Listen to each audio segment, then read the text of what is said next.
நான் வெளியில இருந்தா என்னென்ன வேலையெல்லாம் செய்வனோ அது எல்லாம் அத்தனையும் நடந்துட்டு இருக்கு. எண்ணி 2 நாள்ல அங்க என்ன நடக்குதுன்னு மட்டும் பாரு. பணமா? நாங்க எப்ப சார் வாங்கினோம்? நீங்க வாங்குனீங்கன்னு நான் சொல்லல சார். ஆனா வாங்கினதா அவங்க வச்சிருக்கிற டாக்குமெண்ட் சொல்லுது. அதுக்கு தான் இதை ஜப்தி பண்றாங்க. வானம் போல வாழ்ந்த உள்ளம் பூமி போல தாங்கி நின்னும் ஏனோ விழுந்தாச்சு, ஏதோ நடந்தாச்சு. வானவில்கள் வாழ்ந்த வீடு, புண்ணியங்கள் பிறந்த வீடு வீணாய் போயாச்சு. என் பிள்ளைகளை எல்லாம் நான் அடுத்தவங்க கொண்டு அப்பா தயவு செஞ்சு அழாதீங்கப்பா. நடந்ததுக்கு நீங்க மட்டும் காரணம் இல்லப்பா. நாங்களும் தான்ப்பா கையெழுத்து போட்டு கொடுத்தோம். நாங்க தான் காரணம். நாங்களும் தான் காரணம். நாங்களும் தான் காரணம். வழி நடத்த வேண்டிய வழிக்கு விழுந்துட்டா பின்னால வர்றவங்களோட கதி என்னடா ஆகும்? இது எல்லாமே என்னோட தப்பு தாண்டா. இது முழுக்க முழுக்க ஏன் தப்பு தாண்டா. இந்த ஐயோ, நீங்க யாரும் குற்றவாளி இல்ல, முழுக்க முழுக்க நான் தான் குற்றவாளி. என்ன மாமா நீங்க? லட்சுமி, இப்ப நம்ம கிட்ட எந்த சொத்து இல்ல, அதுல உங்களுக்கு எந்த பங்கு இல்ல. எல்லாமே ஐயோ மாமா, எங்களுக்கு நீங்க இருக்கீங்க மாமா. என்ன மாமா இது? அம்மா, இந்த ஊர்ல இது வரைக்கும் நாட்டாமைங்கிற ஒரு பெரிய மனுஷங்கிற கௌரவமே போச்சேம்மா. கடவுளே,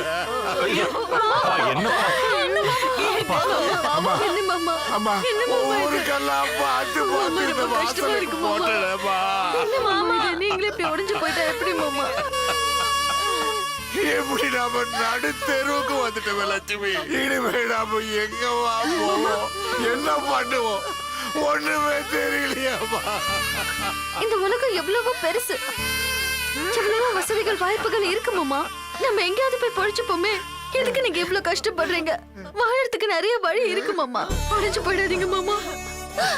மாமா, நாங்க எல்லாரும் உங்களை உட்கார வச்சு காப்பாத்துவோம் மாமா. எங்களை நம்புங்க மாமா.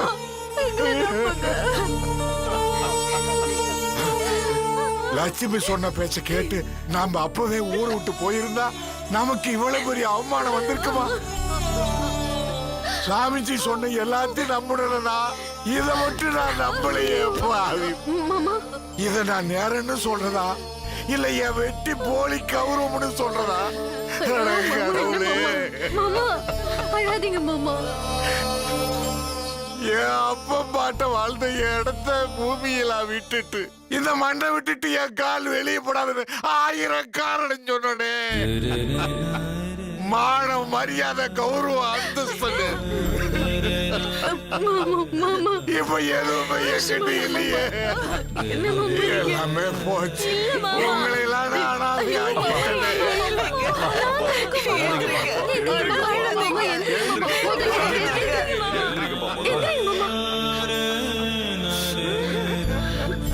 அர்ஜுன், மாமா மாமா மாமா.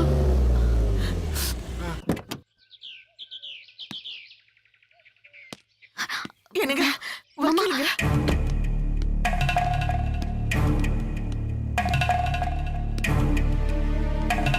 வாங்க சார். கோர்ட்ல இருந்து ஏதாவது எங்களுக்கு சாதகமா ஆர்டர் கிடைச்சிருக்கா? மன்னிச்சிருங்க ஐயா, நேரம் நமக்கு சாதகமா இல்லை.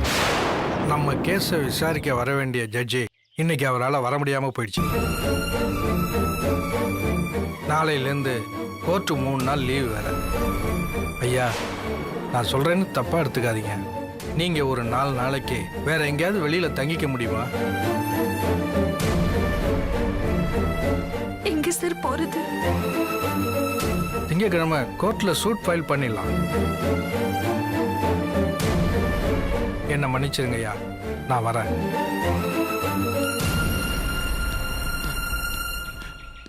இல்ல, கடவுள் நம்ம பக்கம் இருப்பார்னு சொல்லி நம்ம பக்கம் இல்ல, அவங்க பக்கம் நம்ம இருக்காரு. என்ன மாமா நீங்க? இனிமே நாம இங்க இருக்க வேண்டாம்ப்பா, நம்ம போலாம்ப்பா. போலான்னு சொல்றீங்களேடா, எங்கடா போறது? நமக்கு இந்த ஊரை விட்டா எதுவும் தெரியாது, நம்ம வீட்டு விட்டா வேற போக்கடமும் தெரியாது. எங்க போவோம், எங்க போய் தங்கி இருப்போம்? மாமா அந்த கவலை உங்களுக்கு வேண்டாம் மாமா. சென்னைக்கு போயிடலாம் மாமா. சென்னைக்கா? சென்னைக்கு போய் அங்க போய் என்னமா பண்ணுவோம், எங்க தங்குவோம்? சென்னையில எங்க அப்பா அம்மா வீட்டுக்கு எங்க வீட்டுக்கு போலாம் மாமா. அங்க போய் என்ன பண்றதுன்னு யோசிக்கலாம். மாமா அனு சொல்றதா சரி மாமா. கொஞ்ச நாளைக்கு அவ வீட்டுல போய் இருக்கலாம் மாமா. அங்க போய் எப்படிமா? மாமா ப்ளீஸ் மாமா, கொஞ்ச நாளைக்கு தான். நம்ம எல்லாம் கொஞ்சம் சரியாயிட்டு அதுக்கப்புறம் அடுத்து என்னன்னு யோசிச்சுக்கலாம். எதுக்கு இருக்கட்டுமேன்னு அப்பா கிட்ட நாங்க வந்தா வருவோம்னு சொல்லியிருக்கேன். அவங்க நம்மளுக்காக காத்துட்டு இருப்பாங்க. அது எப்படிமா? சம்பந்தி வீட்டுல போய் நாம எப்படிமா தங்குறது? அகதிக்க மாதிரி. அகதிகள்லாம் இல்ல மாமா, விருந்தாளிகளா தங்குவோம். வேற எதுவும் யோசிக்க வேண்டாம். வாங்க போலாம் ப்ளீஸ் மாமா, அத சொல்லுங்க. எங்க இன்னும் தயங்குறீங்க? இப்பவாவது நம்ம பிள்ளைங்க சொல்றது கேட்பாங்க. மாமா வாங்க மாமா போலாம். வாங்க வாங்க, எல்லாம் சரியாயிடுவாங்க.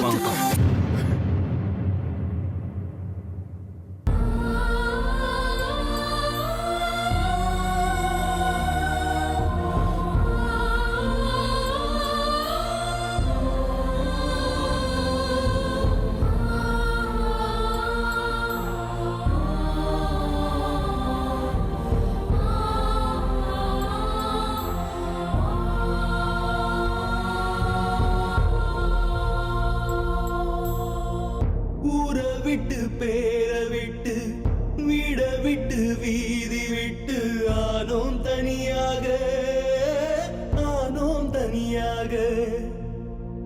சொந்தம் விட்டு பந்தம் விட்டு சொத்து சுகம் எல்லாம் விட்டு போகும் நிலையானோ, வீழும் நிலையானோ. காண்பது யாவுமே காட்சிகளே, சுடுகுதே நீர் துளி கண்ணிலே. இதயமும் வீழ்ந்தது மண்ணிலே, இறைவனே பதில் என்ன வணங்குகிறோம்.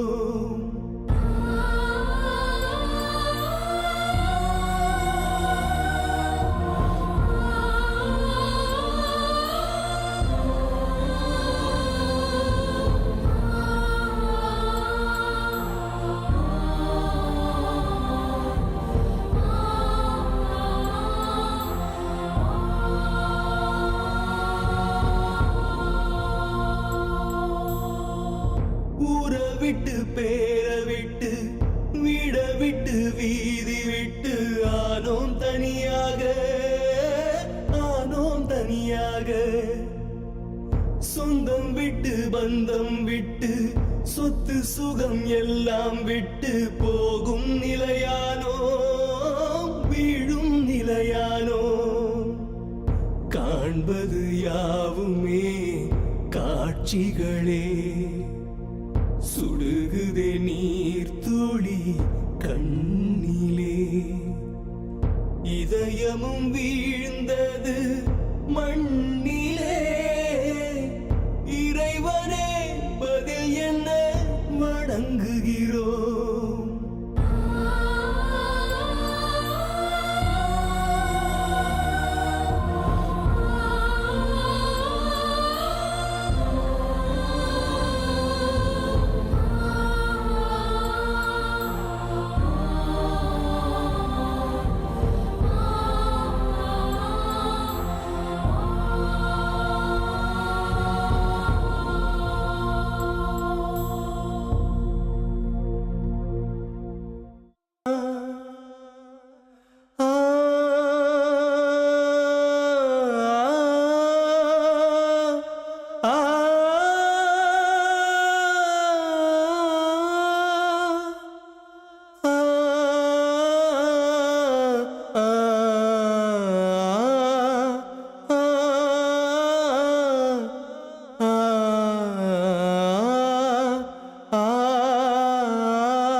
தர்மங்களின் வாழ்வு தன்னை சூது கொண்டு போனதென்ன தர்மம் வெல்லாதோ தர்மம் வெல்லாதோ தலைமுறையின் ஆணிவேர்கள் தலை கீழாய் சாய்ந்த போதும் மீண்டும் மலராதோ மீண்டும் மலராதோ கள்ளமும் இல்லையே நெஞ்சினிலே நம்பிக்கை உள்ளது உள்ளத்திலே தாங்கிடும் விழுதுகள் பயணத்திலே தவறுகள் முடிவது வெற்றியிலே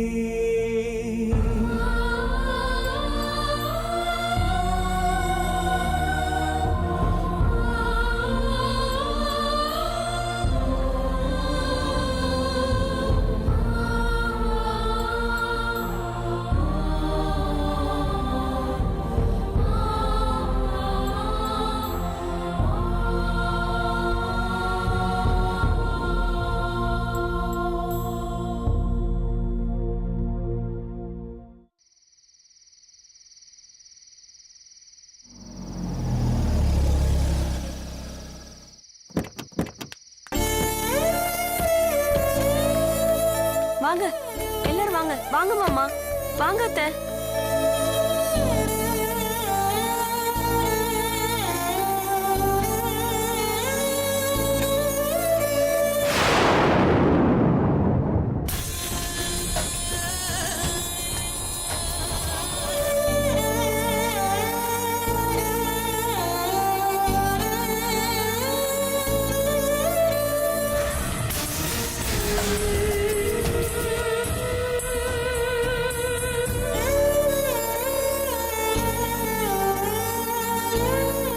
வாங்க மாமா.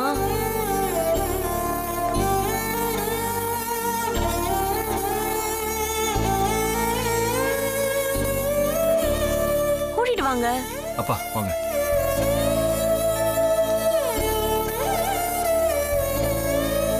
அப்பா அப்பா வாங்க சம்பந்தி வாங்க. வணக்கம் வாங்க எல்லாரும் உள்ள வாங்க. உங்க வீடு தான் வாங்க. வாங்க எல்லாரும் உள்ள தயங்காம உள்ள வாங்க. வாங்க. வாங்க வாங்க சம்பந்தி. வாங்க வாங்க வாங்க வாங்க உள்ள வாங்க. கண்ணம்மா ஐயா. இங்க வா. வாங்க சம்பந்தி. சொல்லுங்க ஐயா. தயங்காம இவங்க வாங்க. பேக்ல வாங்கி உள்ள கொண்டு போய் வை. சரிங்க ஐயா. வாங்க வாங்க சம்பந்தி. வாங்க மாப்பிள வாங்க. சோஃபால உட்காருங்க சம்பந்திமா. வாங்கம்மா வாங்க. உட்காருங்க உட்காருங்க மாமா. சம்பந்தி. உட்காருங்க எல்லாரும். வாங்க உட்காருங்க. உட்காருங்க.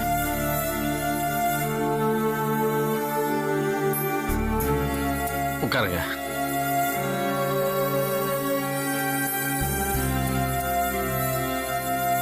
படுஜா போய் எல்லாருக்கும் டிஃபன் ரெடி பண்ணுமா. சரிங்க.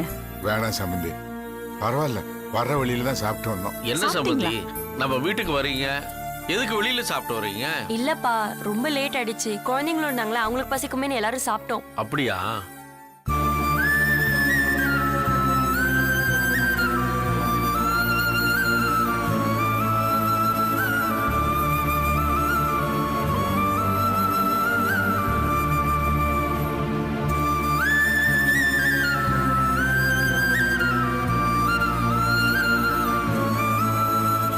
என்ன எல்லாரும் வெளியாள் வீட்டுக்கு வந்த மாதிரி அமைதியா இருக்கீங்க? இது உங்க வீடுங்க, நல்லா ஃப்ரீயா இருக்கலாம். ஐயோ அதெல்லாம் ஒண்ணும் இல்லை சம்பந்தி. என்ன உங்க வீடு மாதிரி இது பெரிய வீடு இல்ல, உங்க வீடு கடல்ல. நிலைக்கலையே.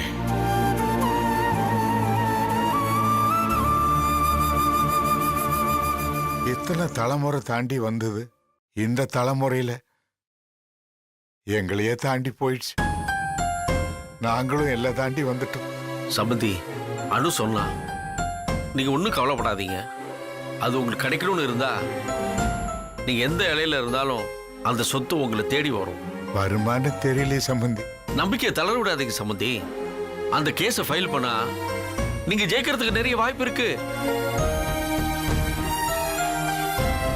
வெற்றி மாப்பிள்ளையோட கையெழுத்து அதுல இல்லையாம, அது போதும் இந்த கேஸை உடைக்கிறதுக்கு. நிலத்தை அவன் ஆக்கிரமிச்சப்போ நாங்களும் அதுதான் நினைச்சோம். ஆனா அவன் அடுத்ததா எங்க வீட்டையே ஜப்தி பண்ண வந்தப்போ எங்களுக்கு என்ன செய்யறது ஏது செய்யறதுன்னு தெரியல. ஜட்ஜை பார்க்கறதா கேஸ போடுறதான்னு நாங்க யோசிச்சு முடிக்கிறதுக்குள்ள 48 மணி நேரம் முடிஞ்சிடுச்சுன்னு அமீனா வந்து நின்னுட்டான்.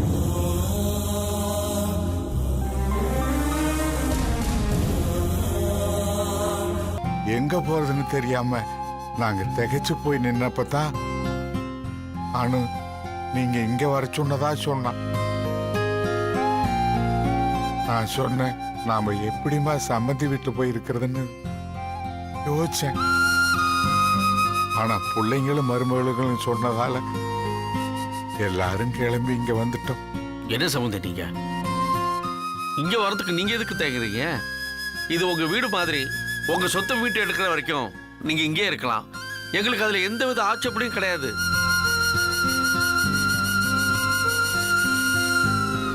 அதுவும் இல்லாம இந்த வீட்டுல நாங்க 2 பேர் தான். கிட்டத்தட்ட அனாதை மாதிரி தான் இருக்கோம். நீங்களே எங்க கூட இருந்தா நாங்க எவ்வளவு சந்தோஷமா இருப்போம் தெரியுமா?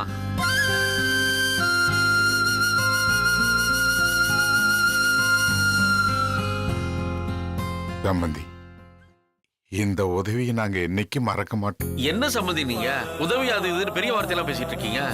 இது வரைக்கும் வேணும்னா இவங்க எல்லாம் உங்க குடும்பமா இருக்கலாம். இனிமே இது ஏன் குடும்பம் இல்ல இல்ல நம்ம குடும்பம். ஆமா அனுஷ்கா, இவங்க தங்கறதுக்கு எல்லா ஏற்பாடும் பண்ணிருக்க. எல்லாரையும் அவங்க ரூம் கூட்டிட்டு போங்கம்மா. சரியா? போமா. வாங்க மாமா. போங்கம்மா. வாங்க வாங்க மாமா. வாங்க.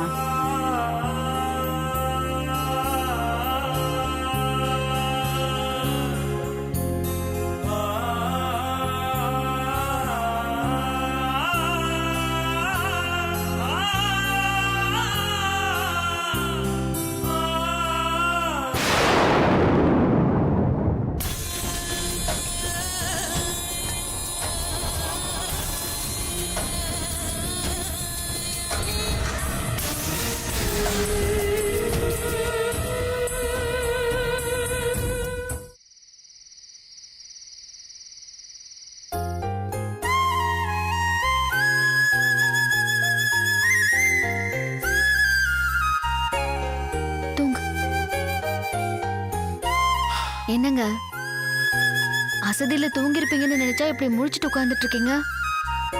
லக்ஷ்மி, உடம்பு தூக்கத்தை கேக்குது, ஆனா மனசு துக்கத்தை சொல்லுதே. மனசு நிம்மதியா இல்லாதப்போ எப்படி தூங்க முடியும் சொல்லு? இது பாருங்க, கொஞ்ச நாளைக்கு அது எல்லாத்தையும் மறந்துட்டு இன்னைக்குதான் புதுசா பிறந்தவங்கிற மாதிரி புது வாழ்க்கை ஆரம்பிக்கலாமே. அப்படி ஆரம்பிக்க முடியாத மாதிரி பழைய வாழ்க்கை வந்து தடுக்குதே. இப்ப எதை பத்தி பேசுறீங்க? மத்தவங்களுக்கு உதவியா வாழ்ந்துட்டு இன்னைக்கு நாம மத்தவங்களோட உதவியை கேட்டு இங்க வந்து நிக்கிறோமே, அத நினைச்சா. வெற்றி, இப்ப அதெல்லாம் எதுக்குங்க நினைக்கிறீங்க? நினைக்க வேண்டாம் தானே நான் சொல்றேன். அடுத்த கட்டத்துக்கு வாங்க, போராடுவோம். முதல்ல நம்மளை காப்பாத்திக்கலாம், அதுக்கப்புறம் சொத்து எல்லாத்தையும் காப்பாத்த பார்க்கலாம். லக்ஷ்மி, நீ சொல்றது சரிதான். நம்மள காப்பாத்திக்க நம்ம கிட்ட என்ன தகுதி இருக்குன்னு பார்த்தா எதுவுமே இல்லைன்னு தான் சொல்லுவேன். பரம்பரை சொத்து, அதிகாரம், அந்தஸ்து எல்லாம் இருந்ததுனால ராஜா மாதிரி வாழ்ந்துட்டு இருந்த. அப்போ எனக்கு இப்படி ஒரு நிலைமை வரும்னு தெரியல. அதனால நான் படிக்கல. அதுல எனக்கு எந்த ஆர்வமும் இல்லாம இருந்துச்சு. ஊரை தெரிஞ்ச அளவுக்கு எனக்கு உலகத்தை தெரியாது. ஊரு தான் உலகம்னு வாழ்ந்துட்டேன். இன்னைக்கு நான் ஒரு புது வாழ்க்கையை தொடங்கணும்னா, புது ஊர்ல வாழணும்னா அதுக்கு வருமானம் வேணும்ல. வருமானத்துக்கு ஒரு வேலை வேணும்ல. வேலை செய்ய ஒரு தகுதி வேணும்ல. அந்த தகுதி தான் இப்ப எனக்கு கேள்விக்குறியா இருக்கு. சரி, ஏதாவது தொழில் செஞ்சு பொழப்ப ஓட்டலான்னு பார்த்தா அதுக்கு முதலீடு வேணும்.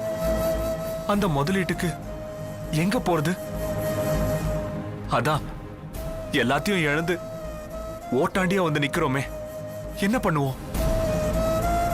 தோத்து போன இந்த வாழ்க்கைய எப்படி தொடங்குறதுன்னு தெரியல லக்ஷ்மி. இத பாருங்க, எல்லாமே இருந்து ஜெயிக்கிறதுக்கு பேரு வெற்றி இல்லைங்க. பூஜ்ஜியத்துல இருந்து தொடங்கி 1 2 3 4ன்னு படிப்படியா ஏறி கடைசி படியில வந்து நிக்கிறது தான் வெற்றி. இதுக்கு மேல நாம ஏற படிக்கட்டு இல்லைங்கிறது தாங்க நமக்கு கிடைச்ச வெற்றி.